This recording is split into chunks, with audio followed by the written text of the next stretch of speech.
Well, thank you for inviting me. This is a very exciting time for Missoula that we get a brand new library.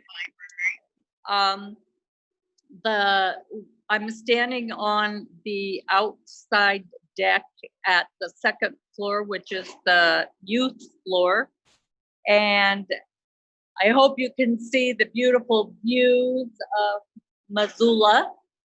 It'll be a nice place for children to be able to come outside and sit and read, um, as well as uh, parents to have a little space to get their kids to calm down if they need to. So, as Jim said, we've been at this for about 2 years. It was an 18-month project, and then Corona came and kind of put the kibosh to everything. So we hope to move in August and be able to open the end of August or early September. The collection will be moving next week on Monday. We had big plans for a move to the new library being a bucket brigade with the citizens, and then a lot of volunteers helping us move. And because of Corona, that's all been squashed. So our staff will be moving the collection to the new library. We've asked folks who have books out to please wait till August 4th to bring them back, because we have to quarantine all books for 72 hours after they come back to the library. And in the old building, we don't have space for that quarantine. We get about 40 crates of books a day from other libraries that our patrons have requested. And as those crates come in, they have to be quarantined for 72 hours. So that's where all our space is being used up right now, is quarantining books before we give them out to the patrons at curbside service. So when we get moved to the new library in starting in August, we will start to do curbside service at the new location. So it will be a lot easier for people. They'll just pull up to a loading dock where staff will bring their materials out to them. They'll be out of the traffic instead of on Main Street, where there's lots of traffic going up and down the street. So the new building is about 3.5 times the size of the old building. The first floor is just all of the AV materials, and MCAT lives on that floor, and the young adult department is on that floor. So it's very bright and light. The whole building is very bright and light, and I hope to be able to go in the door in a little bit. It's really noisy in there as it is out here, so I didn't want to talk while I was in there. But then the second floor is all youth services. So it's also houses Families First, so that they can help us giving parents some help with parenting. They can also do classes for parents, and many of those classes are court-appointed classes where families have been having some issues and they need a little bit of help. And by having Families First in the library, we feel like it takes the stigma away from parents who feel like they need some help in parenting, but they don't want anybody to know that they're going to get that help. So they'll just be able to come into the library, go into Families First, and sit down and chat. So it should be a great opportunity. And then Spectrum Discovery Area is our third partner, and Spectrum is the university's hands-on science museum. So Spectrum and Families First will have exhibits around the kids area, and then we have the books around that when your child is learning about any scientific subject that they're interested in and they're doing an experiment with one of the other groups, then they can go to the stacks and find materials on it and then be able to take that material home to expand their children's education. Then the third floor is, we say it's the adult floor, but it's not. Anyone can be there, but it is where the adult collection is housed and where Jim's favorite room, the Montana room, is.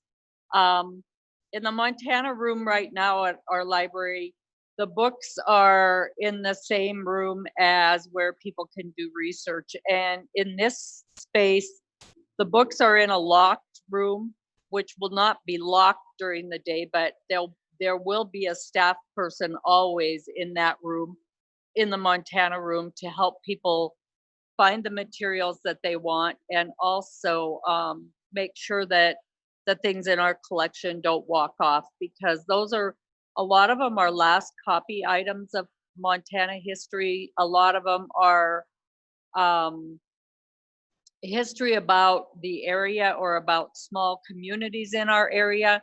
And so they become very desirable for people. And so we want to make sure that we keep a good eye on those. So that room it's really kind of a special room. It's all wood. It's been made to try to be a special room. And then the fourth floor is meeting rooms.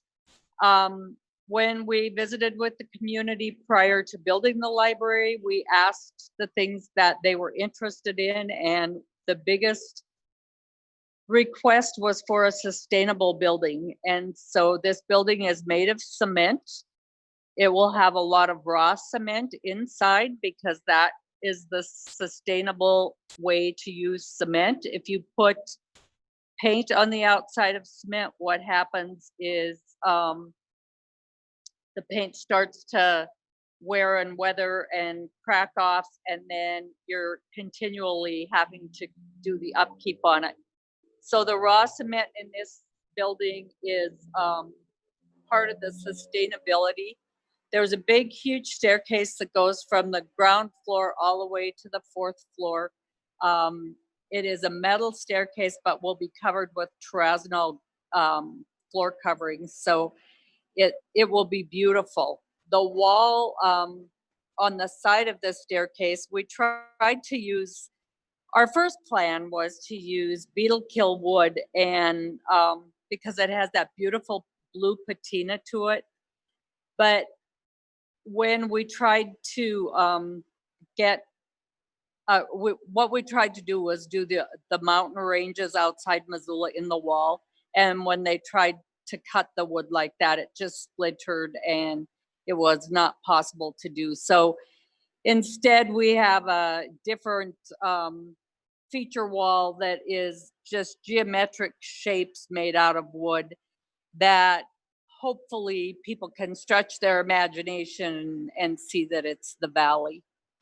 The donor wall that the foundation is providing for all the people that donated to the project, that wall looks like the shape of the donor tiles is in the shape of the Clark Fork River coming from Bonner through Missoula. So our architects were a National Library Architecture firm from Minneapolis, which is called MSR, and then A&E Architects in Missoula.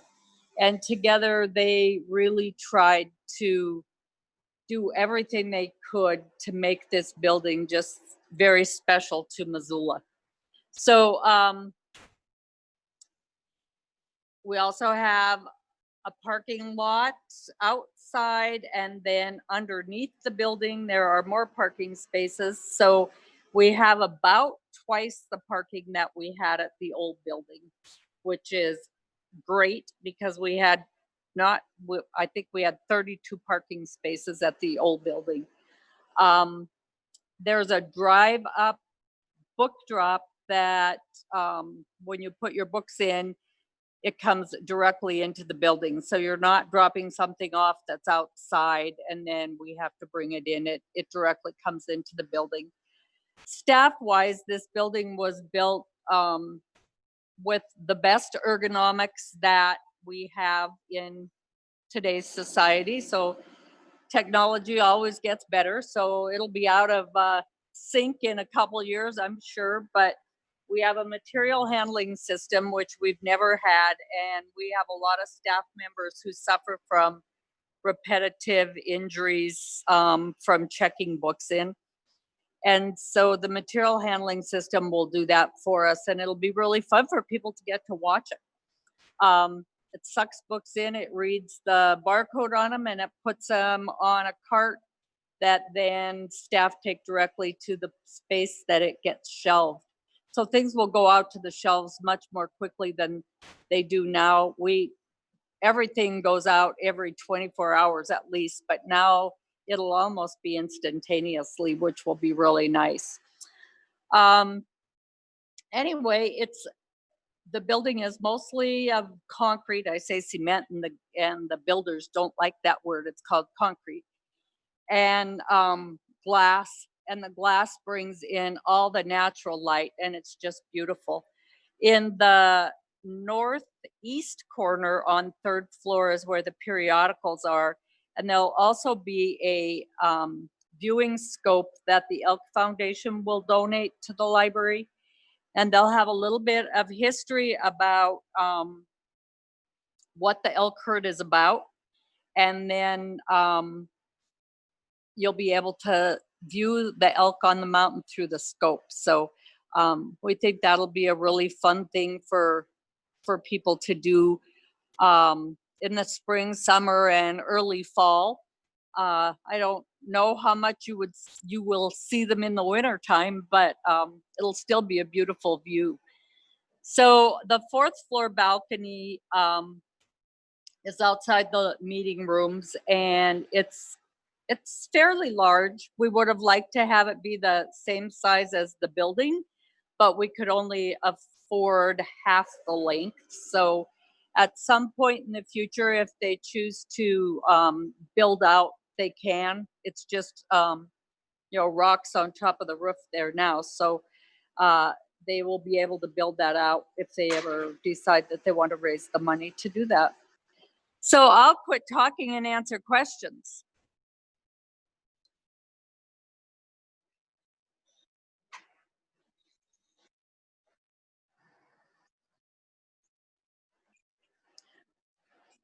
Well, my specific date is the 31st of August, but whether all of the permitting will be done by then, that's up to the city inspectors. And because of COVID, it has slowed them down tremendously. So where you used to be able to call a day before and then they'd come inspect, that's not the case right now. They want everybody off the floor when they come to inspect because the inspectors don't want to be exposed, and if they get exposed, then they can't do their job. So that is totally what it will depend on, is how fast they show up at the end of the month.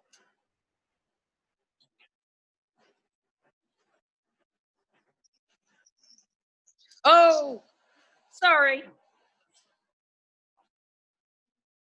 You don't want my sunglasses. It's better to look at the mountain.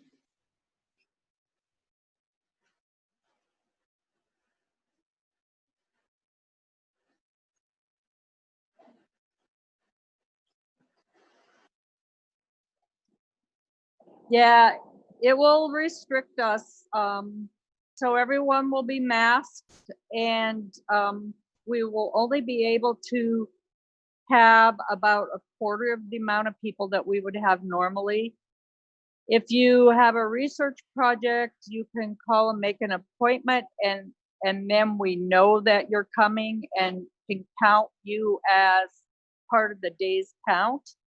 Otherwise, we will be asking people just to either use curbside or come in and get their materials and then only stay for an hour at a time so another group of people can come in. We will be having senior hours from probably 8 to 10 in the morning, and then open it at 10 for anyone. I know that there's a lot of people with health issues that would like to be able to have some time where there's not a lot of people in the building. So once we get in here on August 4th, then we can sit down and make a plan by occupancy of what we can have in each area. And that plan then has to go to the health department before we can open the building. I think, You bet. I think Penn had a question. I do. Penn? Ben? Yes, good morning. What are your handicap provisions? Oh, the whole building is handicap accessible. If you come in through the garage or the overhang of the building, there's a huge foyer that is handicap accessible to get into it. Then we have 2 user elevators, and those elevators go through the whole building, and it's so spacious. It's very much better than what we have right now. Very good. Thank you. Jim? Yeah. Jim, I got it. Okay, go ahead, James, go ahead. No, you go ahead. Oh, okay. Yeah, I can remember when I first moved my family here to Missoula in the mid 70s. That's when the library used to be across from the Hellgate Post Office. Remember Yeah. that? And then I remember when they were building the one that's across the street from you now. And then the Payne, the Payne company owned all the property where you now have your library building. What happened to the transfer? Who owns the old library building now, and what's going to happen to it? Is it going to be torn down, or is it going to be used for public activities, social activities? So Terry Payne did a property swap with the library board, and he owned that property and we own the property that we're standing on. And then last February, Terry turned that property over to the city so that it would fit into the plan for the Downtown Association's plan. And the city will be starting to have meetings in the fall asking the community what they want that building to become. So whether if they don't tear it down, they'll have to redo the entire inside of the building and put new heating in. That was one of the big things that prompted the library board to build a new library, was the fact that we're putting so much money into the old heating system. Every time a part breaks, we have to have it machined because they're not available anymore. So it was costing us $10,000 every time something happened. And so that was the very first prompt of, we should look at a new building. And then it was about size after that. So they would have to gut the entire building out and to do something else with it. And they can add out into the parking lot, but they cannot go up on that structure. That was our other issue, was when that building was built in 74, it was not built so it could be expanded upon. So join the mayor and the city council in doing those sessions in the fall about what you would like to see happen to that building. Lee, do you have a question? No. Anyone else have a question, or can we, May? So what went into the planning to kind of help offset that obsolescence for this building so that in another 30 years, we're not building another one. That's right. So this, as I said before, this is a sustainable building. The old building was built with a 30-year lifespan. This building is built with a 100-year lifespan. So all of the floors in this building are raised floors. So as technology changes or whatever happens, all of the electricity and pipes are under each floor's floor. How's that go? And so the tiles get pulled up and you can get underneath and do any reworking of the electrical that you need to do.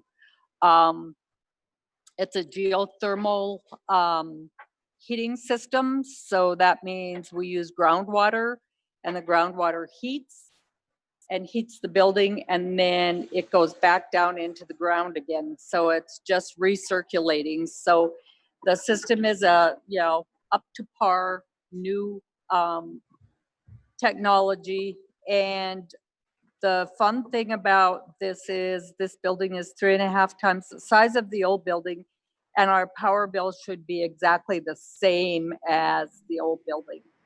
So with all the new technology and building light bulbs and heating systems, you just use that much less gas and lights. So the building really was built with everything in mind of this being a 100-year building and the community to be able to use it for that long.